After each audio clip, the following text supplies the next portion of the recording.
Hey YouTube, it's Diaphone. One of the most requested guides I've had was to do an update of my Eno 101 guide. And what we did was we watched it on stream and we tried to determine what's out of date and what's still good. Turns out almost all of it's good. So I'm going to go over the stuff that has changed or that I want to elaborate on. And I also have some additional things that didn't guide go over, such as different types of Oki to do, how to get in as Eno, and how to beat some common defensive options that I also want to cover in this guide. So this guide will be split into two sections, one being an update of combos and elaborate on different uses from the previous guide, and then the second part will be expanding on a couple different topics. If you haven't watched the original guide, I suggest you should. It's still very good. The link's in the description below. So let's get into the guide. So Eno has had a couple changes, but we also know a lot more about Eno since the last guide. So I'm going to go over a couple of her normals that I think I want to elaborate on a little bit more. Her 5P is her fastest normal, and originally I didn't think it had much use because you could low profile it, but it turns out having a 5-frame normal is very important to this game because there's 5 frames of throw protection, which means that if someone is doing a meaty throw on you, you cannot mash out with anything but a 5-frame normal or faster. So out of necessity, you have to use her 5P. I'll show you what that looks like.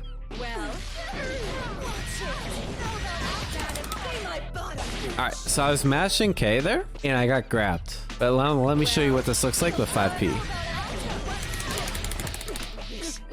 And so I get a full combo there, right? And so if you want to optimize this punish, you know, you can get a pretty good knockdown off of that just for reading a throw. Especially really important if someone has 50 meter because they can like grab and then they can RC. And so sometimes backdashing or jumping out, it's not really the best way to beat throw. So you do have to use 5P defensively sometimes, right? It's also a pretty good anti-air. So let's say someone's just like hovering above you, especially in like a cross-up range. You know, you can get something like this.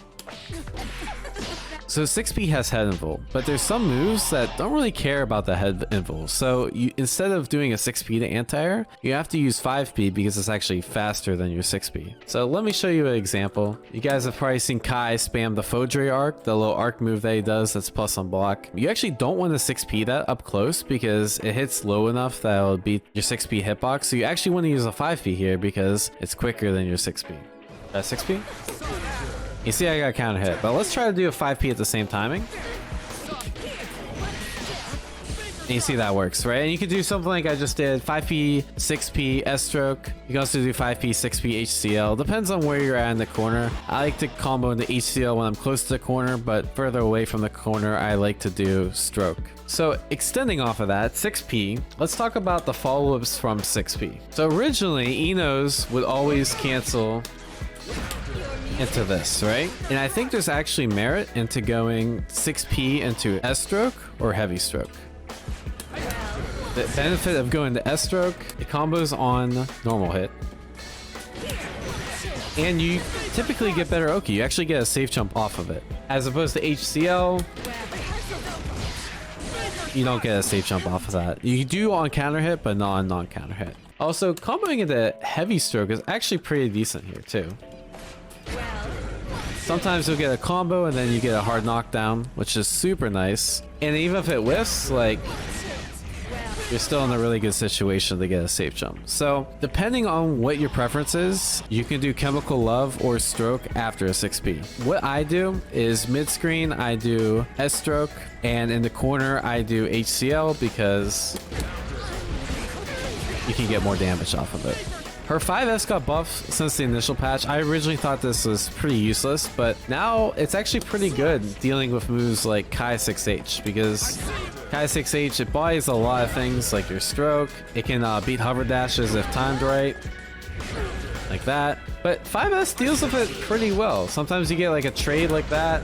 Sometimes it can beat it preemptively. So for these like really long range moves, I think 5S is pretty good. A couple other things I think it's really good with is like beating out Soul 2S. I think it's a pretty good move. Some of May's buttons as well, like 5H. Try 5S against it. It's a pretty good move, and it's also, it goes the furthest of all of her buttons, as you can see from that. I had a section about talking about the difference between JK and JS. Now that JS can Gatling into JD, which is very strong. You should be doing that. It's basically layer 1 of your mix-up, right? JK is not as useful now, but there are some uses for it. It is still your own cross-up, so let's say you're doing a setup like this. Right? JK is the only thing that works there. It's really good for tick throw too, because JK has the least amount of pushback. And people are getting really good against blocking, you know, so they'll start to do faultless defense, which is when the character turns green. And so if you do a lot of JS, you can get pushed out like that. But if you do JK, you see how everything got blocked there? So if someone's sticking a lot to FD, do more JK because you won't get pushed back as much, and it's a pretty similar reward. You can also do stuff like JK throw on someone FDing and blocking as well. Alright, so let's talk about our combos. Most of the combos are pretty similar. I do have a combo list in the description below for all the combos you need to know. Some of the combos are in the original video, but there's a few new combos that you need to learn. The big difference between launch is that anything in the H stroke, the combos always work. H stroke, something like this, and the H stroke, into 6HS, that combo works on everyone now. So you don't have to learn character specific combos. You can just do that combo on everyone. It's really good. It should probably honestly be one of the first combos you learn. Same thing with this. It just works. You don't have to worry about it, right? JSJD, you should almost always lead with JSJD as one of your initial mix-ups, just because it's so strong. It's basically a double overhead that you can't really mash out of unless they're doing a 6P or they're DPing or doing something invincible between. Oftentimes you'll get something like this, right? And so instead of just going the dive kick, which you can do, you can actually just land and get a 2K, 6HS, and the H stroke. And you get way more damage, corner carry, and better Oki. If you hit this high up too, you can just go into air dash JS and you get a very similar situation. JSGD, H dive kick, that combo whiffs, right? But let's say they just got hit by the first hit, right? You can do this route. This actually works against some characters, even if the JS hits. But I think it works against like 5 or 6 characters. But the important thing is when only the JD hits, you can land that against everyone. And the universal combo in this situation. And then just get your, you get your mix afterwards. Just doing H dive kick into JS and the dive kick. Her RC combo routes changed as well. Doesn't matter what your starter is, whether it's dive kick, S-stroke, it's always the same thing. Mid-screen, 5S, 2S, 5HS, H-stroke. Very consistent, you get good Oki after. If the scaling's really high, let's say you get something like...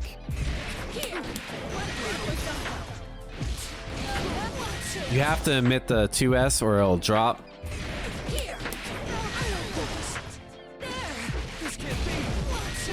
Actually, it worked there, but against some characters, it will drop. So, and then corner or close to the corner, it's very similar, except now you can go 5S JD, and then you actually jump cancel the JD into JS JH, and then you get whatever. If that doesn't break after the H dive kick, you do JS S dive. Almost always breaks, and that works against everyone too. If the scaling's high, I think you can still get the same thing. Yeah, you see how that will drop? So you just need to go into to the H dive kick later.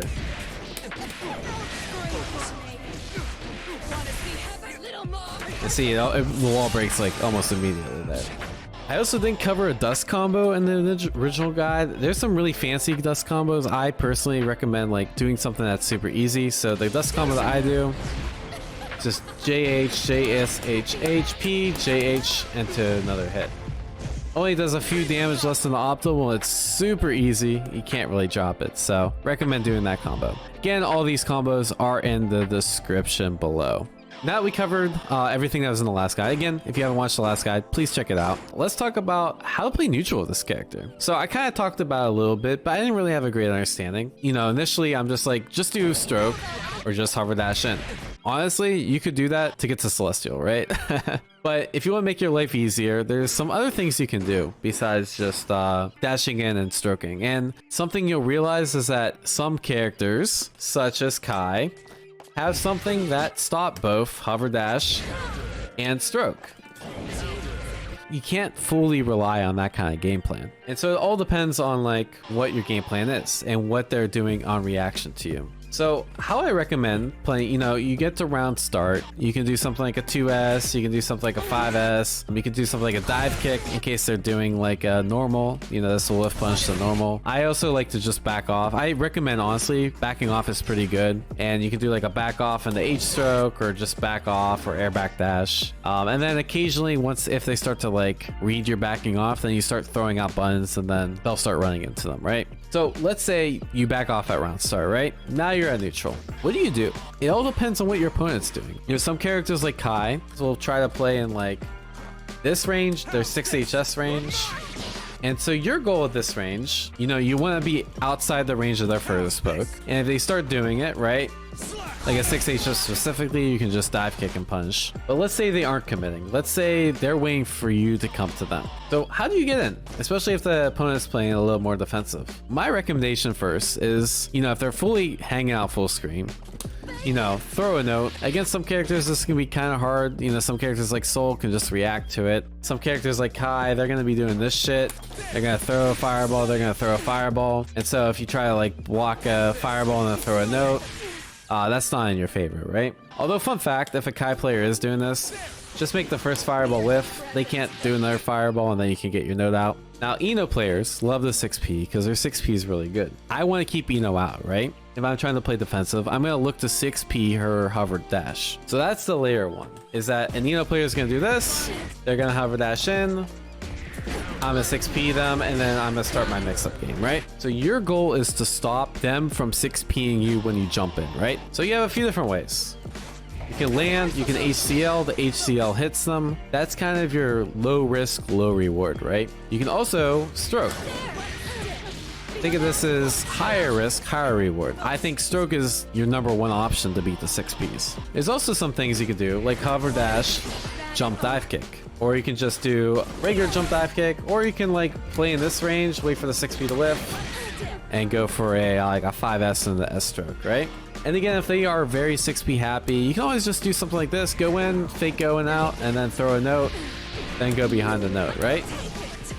The other thing that I think a lot of Eno players have trouble with is, take for example a Ram player. They'll just stand there at 6P, but they're also going to do a couple other things, right? They're going to run up and throw a JS, and they're also going to air back dash JS. They're just going to do shit like this and get you to run into it, right? Well, we know how to deal with the 6P, right? So your goal is to read what they're going to do. If you think they're going to 6P, do the anti-6P options that we just talked about. If you think they're going to run up in S, well, think about what options do we have? Well, we can't hover dash, right?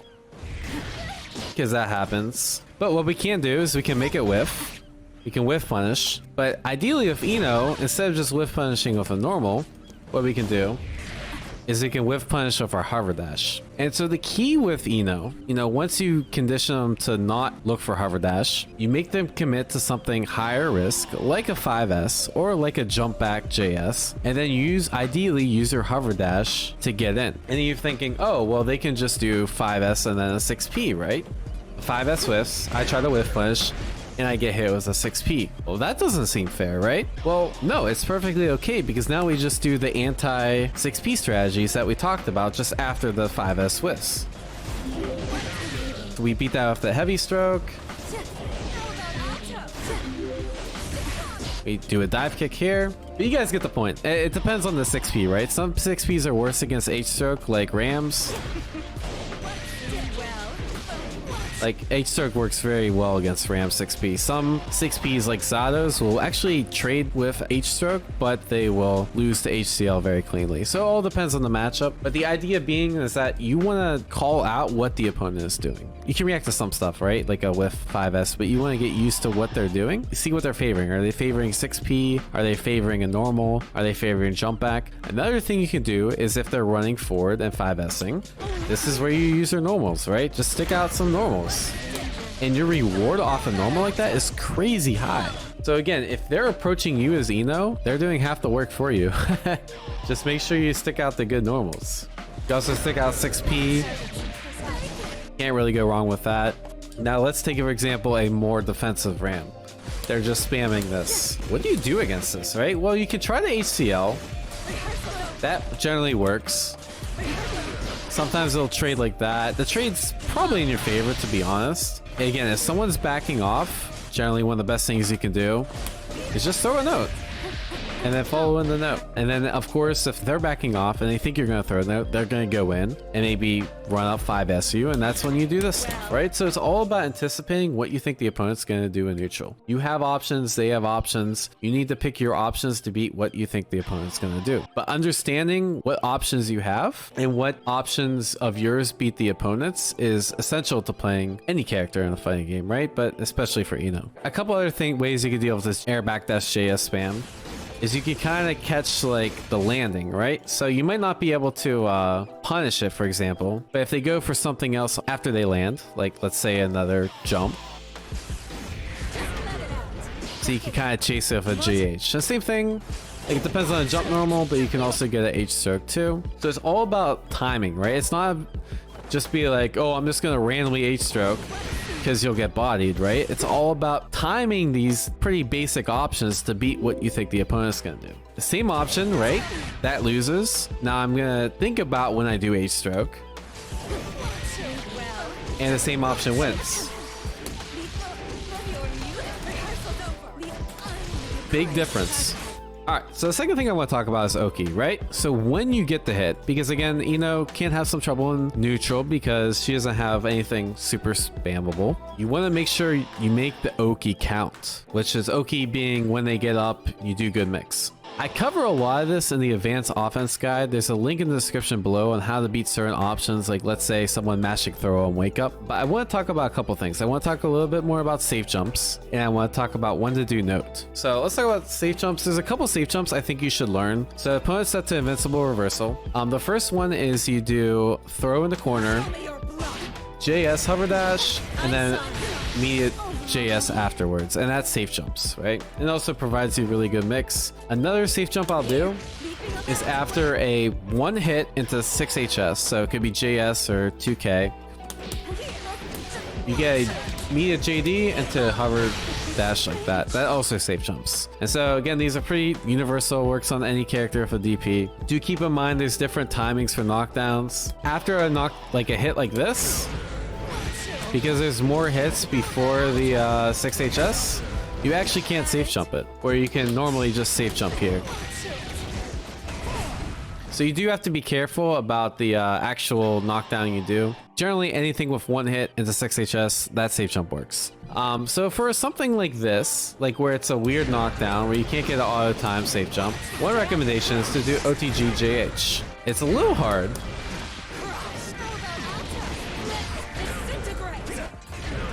That's showing you that it works against 5K. And see, it does safe jump as well. Another setup I like to do is whiff the JH and then go for immediate JS.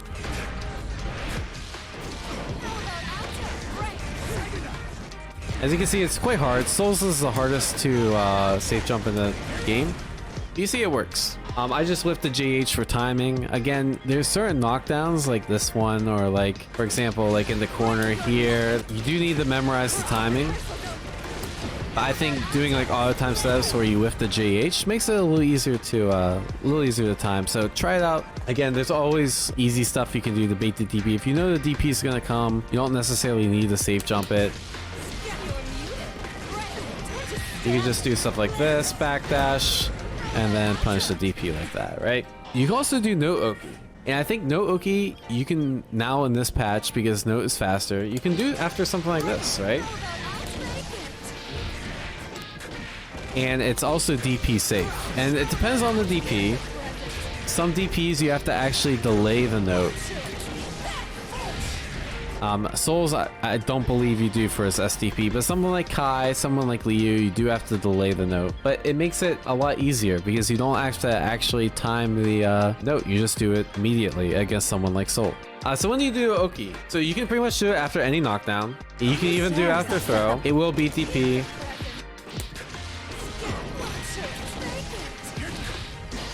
So So this begs the question, should you always go for note? And I see some Inos do this. I don't necessarily think so. There's a few disadvantages to doing note. One is that it gives them a free spot to PRC. So if they have 50 meter, I would say be cautious with when you throw note, because PRC, it basically turns the situation into a 50-50. Are you going to bait the PRC or are you not, right?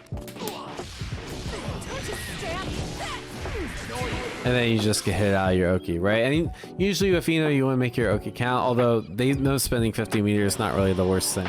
And like if you get hit in a YRC, like if you are gonna do no Oki, make sure you're like in the air, because like getting hit in the air with YRC is not nearly as bad as getting hit on the ground, because they get a better mix up. Another reason you might not want to do no Oki is because your 50-50 is easier to defend against afterwards, right? So let's take a soul mashing 5k on block. This 5k is actually kind of hard to stop. You have to do a delayed JH. And if you do something like a regular mix, it's going to be easier for them to block, because the 2k hits a faster timing than the JS. So you do have to do some tricky stuff. Like you can, again, do the delayed JH, which can be hard to time.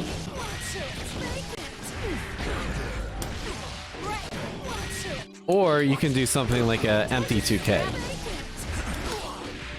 Actually works very well against someone like Soul. But again, you only get 24 damage off of that, right? So you don't get necessarily the same reward you get off of doing a normal knockdown, baiting the DP, and getting good mix. But against some characters like Leo and potentially Soul, if you're having trouble being the DP, I think no Oki is almost always worth going for, right? And then once you get them to start respecting, you can do some really cool mix-ups.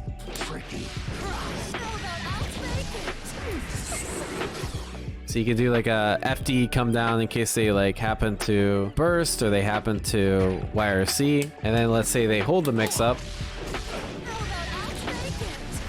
Then you can do another rehop, and then you can just get really good mix off of that, right? You can do JS JD, JS 2K, or JK 2K 6HS, depends on the character. It's like a little layer of conditioning, but no Oki can be pretty good, especially against characters with DPs. One other thing I want to talk about is there's this thing called Fuzzy Guard. I kind of talked about how to be Fuzzy Guard there, where you do like empty 2K, or you'll do like a delayed JH just to kind of fuck with the time. And Fuzzy Guard is just them blocking high then low at the timing you would normally land. A lot of people, this is like #1 sin I see Eno players do. They'll do something like, let's say you want to do an empty jump low here. They'll do, that's your high option. And then they'll do a low like that, right? And because the low and the high hit different times, it can be kind of hard to open up people with that. So what do? Well, the answer is easy. You just walk forward a little bit and then you do the 2K instead of doing another rehop. That way they can't really react to it, right? Which means that you can just walk forward and they're not going to react to your walk forward and block low, because there's also the threat of walk forward and JS. Same thing after RC. You can literally get the same thing and just walk forward 2K. It's way harder to block, and it blows up anyone trying to do that fuzzy block where they block high then block low. All right, so last section, I want to talk about the swag section, right? I want to teach you guys 2 super cool things to do. So if you're running out of things to practice with Eno, I personally haven't ran out of things to practice with Eno, so probably not a thing that you're doing too, but these are so cool that I like to practice them anyways. The first is stroke PRC in the command grab. And so the way you do this is like, normally you can't like command grab because you're too far away. So one of the things you can do is you can cancel the stroke into a rapid cancel, and then you cancel that rapid cancel into a command grab. So altogether, this looks like this. It's the super coolest thing. You can do it for the other stroke too. It costs 100 meter, of course, but that's nothing compared to the mental damage you'll inflict on your opponent. The way I recommend, if you want to like get this down easier, is make sure you have a dash macro and you have an RC macro, right? And you just do stroke, strum them together. You see how I hit the dash and then the RC right after another, and then you just do command grab as fast as you can after. And then you can say bye-bye, like Daro. The other really cool thing is, Eno has some like really swaggy combos.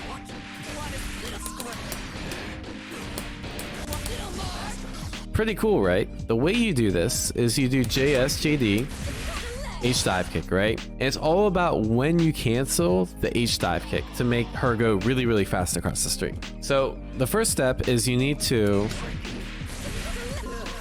PRC forward. So same motion as when you're doing the H stroke, PRC cancel on the command grab, pull forward, do dash, and then RC macro right after, right? And then you have to cancel that instead of in the command grab, you cancel into JS and it'll just carry your momentum forward. The important thing is that after the H dive kick though, the H dive kick cancel, you press HS after. You do that again, and then you have to let it go for a little bit. Like it's just a split second, and then you do the RC. That's the key to getting this. If you do it too fast, that happens, right? If I do it too slow, you just get a BRC and then that doesn't go anywhere. But if you do it just right,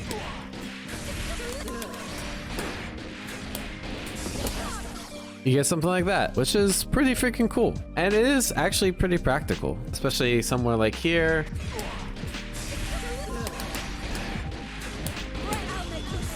You can get a wall break from full screen, which is kind of crazy, right? So definitely something to play around with. So yeah, with that being said, I think that's it for the Eno guide. Again, I have some other resources on my channel. Consider checking those out. They might not be as fully guide format though. There's a lot of nuggets and good information you can take away to help further your Eno gameplay. As always, I stream on Twitch every Wednesday and Friday around 7 p.m. Eastern Standard Time. So if you want to ask me questions, that's the best way to do it. Stop in the chat, feel free to ask me questions. And yeah, if you guys appreciate the content, you made it this far, consider like, sharing, and subscribing. It really helps the channel and helps me do what I like to do. Thanks for watching. If you have any additional tips, please leave them in the comments below, and have a great day.